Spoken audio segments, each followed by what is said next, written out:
This is a PyExpert session. Today we will study about the Python list and basic functioning of Python lists. Basically, Python list is a data container which holds a number of data types as an its element, like integer, float, boolean, string, anything like set, tuple, and dictionary data types. So list is very important aspect of Python where it helps performing multiple tasks in your day-to-day Python career.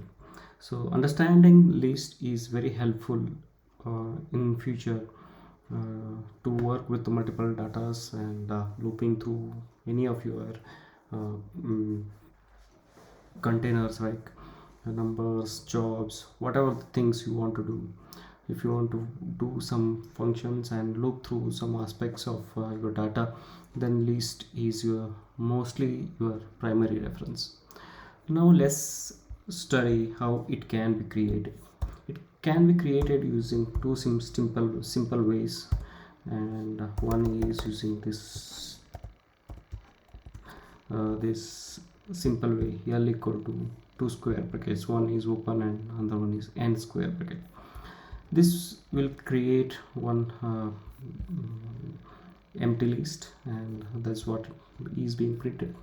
So even we can fill this with multiple uh, data here, 1 2 3, and each data is separated by comma, and even you can use boolean data types as well within the same list.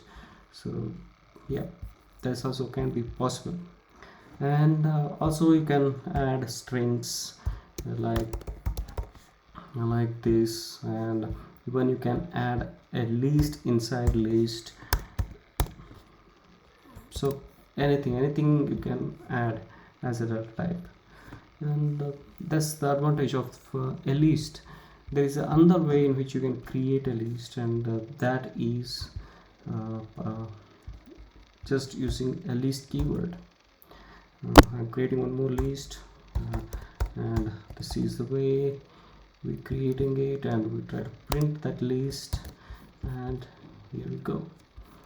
We got this empty list which is created by using this list keyword, and the same L1 is being printed, and that L1 is here. So let us clear the stuff and run it again, and you will understand. See, only one print statement. Here it is the empty list is mentioned here. Only these are the two ways in which you can create list. And now we understand how the indexing of list works, right? So which is quite important for us.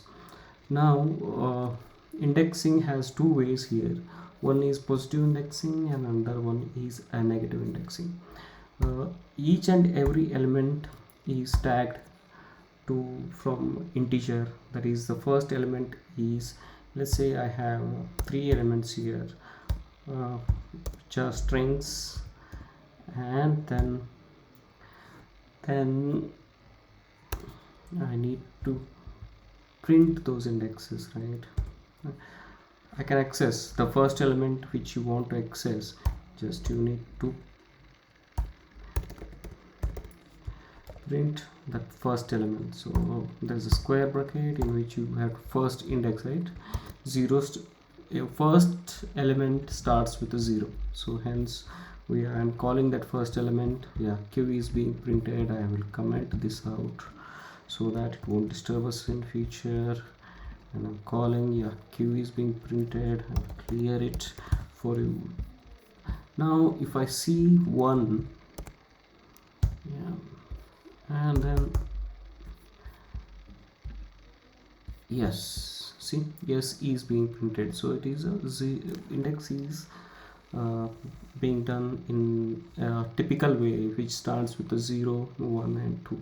If I say 2, the second element will be, the third element will be printed. So hence here it is simple. So it starts with 0 here, and here it is 1. S is first place, and the R is in second place. So the places are defined like this, and now you can use the slicing method. So slicing means now we know that indexing can also be done like this. There is one more way indexing, that is a negative way. So it starts from the backward, right? It starts from the backward, like it starts from r. Last integer is tagged with the -1, and then it is -1 is added to the uh, next element, and -1 is added to the next element, so it is -3. So if I type -1 and want to print that element, okay, this is something I want to comment, right? So see r, see -1 I'm printing, and it is the last element. By default it goes to the last element and prints it. If I give the -2, it prints the second element, and -3 is the first element. So this is the negative indexing, where -1 starts from the last and -3 ends from the last. We'll study a lot of aspects of list in future videos, that is list slicing, list functions, how to add elements to the list, how to remove elements from the list, how to remove elements from particular place, and a lot of other steps we can do with the list. Just we'll do that in upcoming videos. Thanks for watching, and do subscribe for the channel. Thanks.